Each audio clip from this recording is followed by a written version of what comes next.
South Africa in sorrow. A nation mourns a little angel. The night was calm. There was no warning. No storm. No sign that tragedy was waiting quietly in the darkness.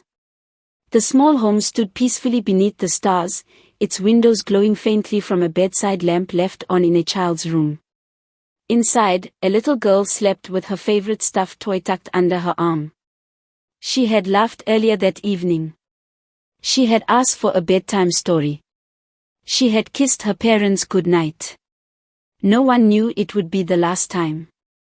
It started silently, a spark, a faulty wire, a flame that crawled along the walls before anyone noticed. Within minutes, smoke filled the living room. Curtains caught fire. Heat spread violently through the house. The first scream came from outside. Fire! Fire!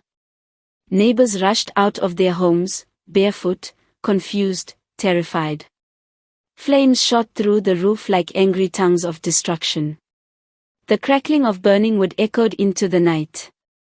Then came the sound that broke every heart. A child crying from inside. Her parents tried to run in, but the heat pushed them back. Smoke burned their eyes. The roof began to collapse. Neighbors held them back as they screamed her name over and over. Sirens wailed in the distance. Those seconds felt like years. The rescue. Firefighters arrived and jumped into action. Without hesitation, one of them wrapped himself in protective gear and ran into the burning house. The structure was unstable. Smoke was thick and suffocating. The flames had already spread into the child's bedroom. He found her near the corner of the room. Curled up. Barely conscious. He carried her out as the roof caved in behind him. The crowd gasped.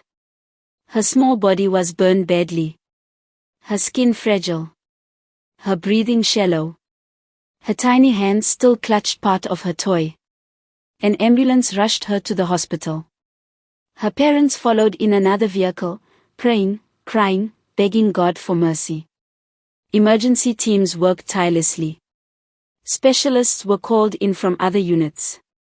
Machines beeped rapidly. Oxygen masks were placed gently over her face. Nurses moved with urgency but with tears in. Her small body had suffered damage that medicine struggles to overcome. The fire had not only burned her skin, it had attacked her lungs, her fragile system, her strength. Outside the hospital, word spread. Social media filled with messages. Churches opened their doors for midnight prayers. Communities lit candles. People who had never met her whispered her name in hope. Her parents stood beside her hospital bed, holding her hands carefully, afraid to hurt her further. Her mother sang softly to her. Her father whispered promises he wished he could keep. The silence. Hours passed. Then more hours. Doctors tried everything. Fluids.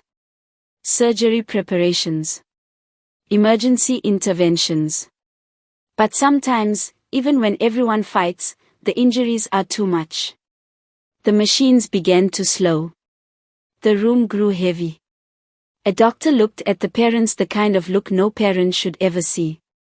Her mother collapsed. Her father screamed in agony. Nurses turned away, wiping tears. Even the doctors stood in quiet grief. By morning, the news had spread across the country. South Africa was in sorrow. People gathered at the site of the fire.